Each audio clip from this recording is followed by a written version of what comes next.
रोहित चौधरी जी, बदलाव चाहते हैं जम्मू कश्मीर के लोग, और जब वो बदलाव की बात करते हैं तो क्या वो जो ट्रेडिशनल पार्टीज रही हैं उनसे भी आगे बढ़ने की बात कर रहे हैं? तो क्या ये जो बदलाव की जब वो बात करते हैं और वो कहते हैं कि जो अभी तक होता रहा है हमें वो नहीं चाहिए, हमें आगे बढ़ना है, तब क्या आपके लिए मुश्किल खड़ी हो जाती है?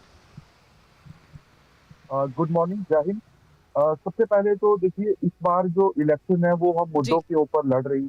मैं नेशनल कॉन्फ्रेंस की अगर हम बात करें तो हमारा मैनिफेस्टो जो है उसमें इस बदलाव की बात की गई है। चाहे नौकरियों की बात हो, अभी जैसे आपके रिपोर्टर बता रहे थे कि लोग कह रहे हैं कि डेवलपमेंट और जो अनएम्प्लॉयमेंट जम्मू कश्मीर में इस समय पीक के ऊपर है, वो सबसे बड़ा मुद्दा है। तो नेशनल कॉन्फ्रेंस ने अपने मैनिफेस्टो के अंदर 1 लाख नौकरियां जो है जम्मू कश्मीर के नौजवानों को देने की बात की है। जहां पर जो व्यापार आज पूरी तरह से खत्म हो चुका, उस व्यापार को, उस रोजगार को रिवाइव करने की बात जो है वो नेशनल कॉन्फ्रेंस ने की है। यहाँ पर महंगाई एक बहुत बड़ा मुद्दा है जम्मू कश्मीर के अंदर।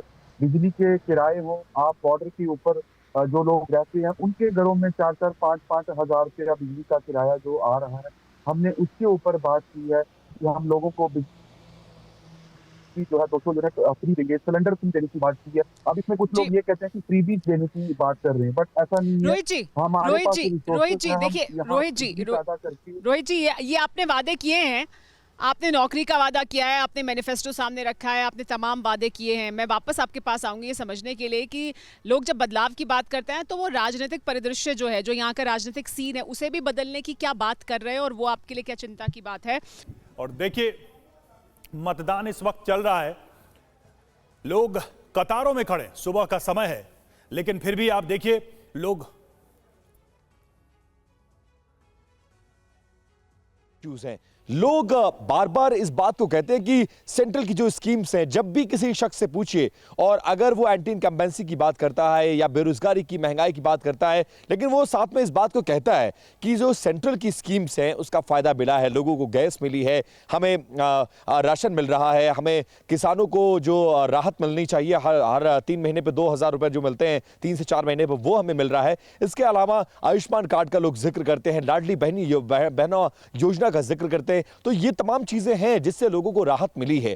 लेकिन सबसे बड़ा सवाल यह है कि बेरोजगारी का क्या होगा, महंगाई का क्या होगा, और ड्रग्स की एक समस्या है, जो युवा पीढ़ी है उसको कंट्रोल कैसे किया जाएगा। यह बात तो कहा जा रहा है कि आप जो कहा आपने कि लोगों के हाथों से पत्थर ले लिए गए, आतंकवाद रुक गया, लेकिन लोगों के हाथों में रोजगार नहीं दिया गया। इसीलिए कश्मीर का युवा जो पढ़ा लिखा है, बीएससी, एमएससी, एमएड करके लोग केले के ठेले लगा रहे हैं, छोटी छोटी टपलियां लगा रहे हैं, मतलब इस तरह से लोग काम करने को मजबूर हैं, और वो उनके स्वाभिमान को धिक्कारता है। तो कहीं ना कहीं जब आप इन लोगों से बात करेंगे, युवाओं से बात करेंगे, तो लोगों को नाराजगी नजर आती कि रोजगार की दिशा में इन 10 सालों में वो काम नहीं किया गया जो काम होना चाहिए था, और यही वजह है कि कश्मीर के लोगों में नाराजगी ज्यादा है। हालांकि जम्मू में जब आप जाएंगे तो सिनेरियो दूसरा है, क्योंकि वहां पर राष्ट्रवाद है, वहां पर सीमा है, वहां पर तमाम तरह तरह की चीजें हैं। लेकिन कश्मीर के घाटी में इस तरह की चीजें सामने आती हैं जो अपने आप में यह बताता है कि दोनों जगह के इश्यूज अलग हैं, और इस बार का चुनाव बहुत ज्यादा दिलचस्प होना है। लेकिन साथ में लोग ये भी कहते हैं कि हमने 70 सालों में इन तमाम दलों को देख लिया है,